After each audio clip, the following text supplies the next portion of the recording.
Hello, everybody, and welcome to review of Turkey Thursday. Yes, we're covering Turkey episode 5, which aired on Tuesday, but now we're going to cover Thursday with Turkey Thursday. After last week's episode, with the whole confines of Rena being Rena, you know, that episode was was very impactful just to get true feelings out the way between Mai and Rena.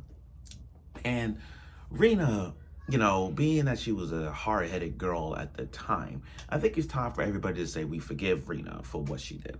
I know people don't like people saying that, but after understanding Rena's frustrations, it all makes sense. Now, this episode is dedicated. Now we got Rena's story out the way. Next girl we're gonna talk about is Nozomi. Nozomi is the blonde hair girl, a blonde hair girl with a orange-ish bowling ball. The reason I'm wearing this color because I'm going by colors right now of the characters. This time it's Nozomi is yellow, so we're gonna wear a yellow shirt. Okay, so again, last week was Rena's episode. Now this episode is dedicated to Nozomi, the blonde hair girl, by the way. Now her role is somewhat in this episode kind of understandable. I'm pretty sure everyone has felt the same way after last week's episode. So all of you have this Nozomi blood in you. I get why y'all upset.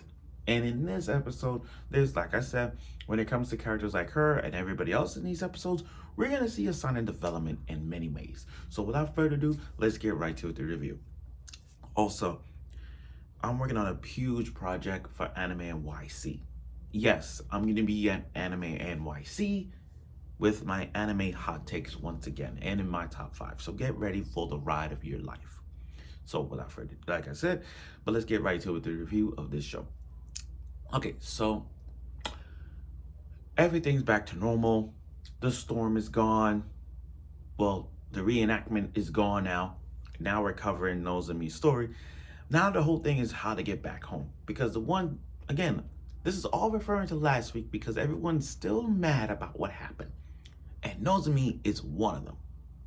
So remember, this is in Shigoku era.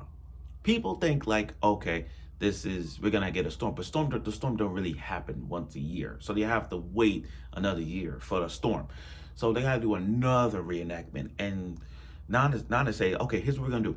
Let's do like all other time traveling anime does it. You throw something or you dive off a cliff, you get sent back in time. This is not one of those isekai vibe. I mean, like, come on. That happens in anime that happens in shows. I forgot what shows, but there are a few shows that when you fall off a cliff, you get reincarnated. When you fall off a cliff, you get right sent to an isekai world. When you throw something, you get sent into a time portal. I mean, that happens a lot. And Nancy cases not. But here's the thing. This is all about Nozomi. Nozomi is this episode kind of showing the character development that she is. Now, Nozomi is being hard-headed, but that's okay. You see, her phone is the only thing that's keeping alive. Her phone is the source to all things in this episode. Her phone symbolizes her growth. You see, no one didn't know what to do with the bowling ball. They needed a bowling ball to use. Mai wanted to use hers, but then we get a little bit of a backstory with her. A little bit. She's like, wait a minute, isn't that belong to your dead parents? So Mai has it rough. Because if you think about it, Rena's parents were separated in their life, but Mai's parents are dead. That bowling ball that she has, her pink bowling ball, is her dead parents' bowling ball. So let's just say that Mai has a fucked up life than Rena. Which, by the way, I can't wait to see Mai's backstory. Oh my God, Mai's backstory later on. Oh my God, I can't wait to see how this goes. I really can't wait to see this goes. Anyway. So Nozomi's like, here, use my bowling ball. I don't give a fuck about this. Use my bowling ball. So when she used it, it fell right into the woods, and Rena took a photo of it. But Nozomi get pissed off at Rena for having him stay. Now, I don't blame Nozomi's frustration. I'm pretty sure y'all feel the same way. If y'all was in Nozomi's shoes, you guys will still hate Rena for what she did, deciding to stay and Mai, like, we're gonna stay because we are family, we stick together.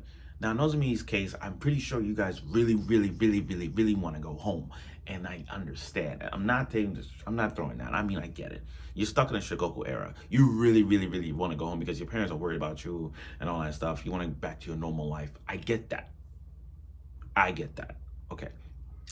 So her frustrations on Rina makes sense. Then Anzu came in, and Anzu's pretty nice. You know, she's trying to understand the world how it is, and the little phone thing she knows how to do videos or whatnot. She got in touch with that. Now Nozomi's backstory with her way for bowling was pretty nice. She really likes. She didn't want to do bowling anyway. She just joined bowling to like get closer to her friends. I think she didn't have like a huge backstory as to why she liked bowling. She think bowling was stupid. But her room, listen, I don't know if y'all caught this. I don't know if y'all caught this. But anybody, before I do this, let me ask you this. Have y'all watched D4DJ? I want to make sure perfectly clear. Has anybody watched D4DJ? D4DJ. You know, with Happy Around, Peaky Peaky, Mermaid, Photon Maiden, Lyrical Lily. I forgot the other group's name. Damn, it's been so long. But you see that little cat plushie on the bed of Nozomi's bed?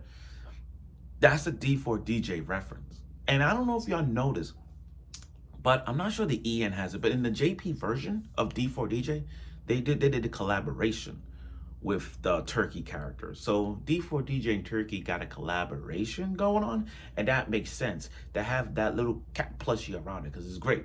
Because that's right now, it's like I saw two references that D4DJ had for Turkey. The first one was the first episode with the characters, and now this one here with that little cat plushie on Nozomi's bed. So I love the reference in that. But Anzu was so on her phone that it scared her so much that Nozomi only had like 10% of her battery, and she told Nozomi she yelled at Anzu for it. Now, I get it. She's frustrated because that's her source. That's her source. She wants to go home with a full battery and tell her parents, hey, I'm home, that kind of thing. Not only that, I get why she yelled at Anzu because she's like, you're wasting battery on my phone. Why would you do that? Now, I get it. But she's a kid. She's a kid. She don't know. Anzu's a kid. She don't know like the ways. She just doesn't know. Okay, how phones work in this world. She thought it was a long lasting battery. She thought it was a long lasting phone that charged forever. But she didn't know. So I don't blame her. That's not. Look, kids may do some stupid things, crazy things like that. Holding the phone up, just keep watching things on YouTube. Then you realize, oh, the phone's dead. That kind of thing. I don't blame her, man. So Anzu trying to make her feel better by going to the woods and find some berries for Nozomi. But then everyone's looking for her, and then she's on a cliff. She's on a cliff looking for that berry that she saw in that same photo on her phone. Nozomi went down. Nozomi went down that same cliff. Now, during the whole transition of it, she realized she's not being selfish. She wants to help. She's acting on her own. She's not being selfish. She's doing this because she likes to help. And then when she saved Anzu, she got the whole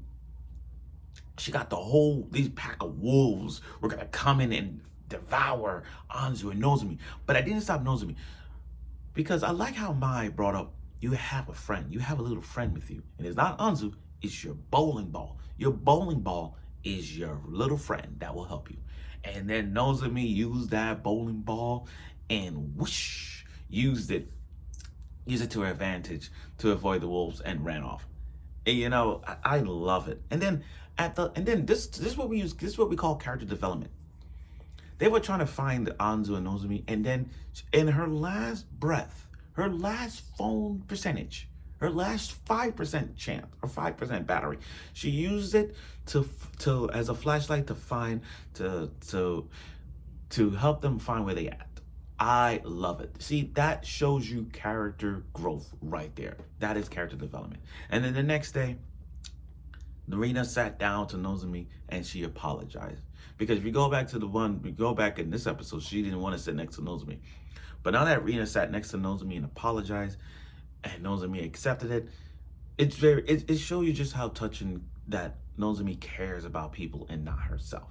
And I think every episode of this we're gonna see a lot of that. But overall, though, this episode was amazing. I love it. Nozomi has stepped up now. She understands what's really important, and the fact that she used phone battery to her last phone battery to help her, to help everyone find her and Anzu. It just showed you character growth, and I love it. Now I hope we get to see more episodes of their character growth between, you know, like Sairi, Nanasi. You know, we're gonna see more. And we're gonna know. I want to know more about Mai's backstory, because after what we heard about her dead parents with a bowling ball that she ain't gonna get rid of, I want to know more about that. And we'll see. So thank you for watching my review of the show. I look forward for next week's episode of Turkey, and I'll see you soon.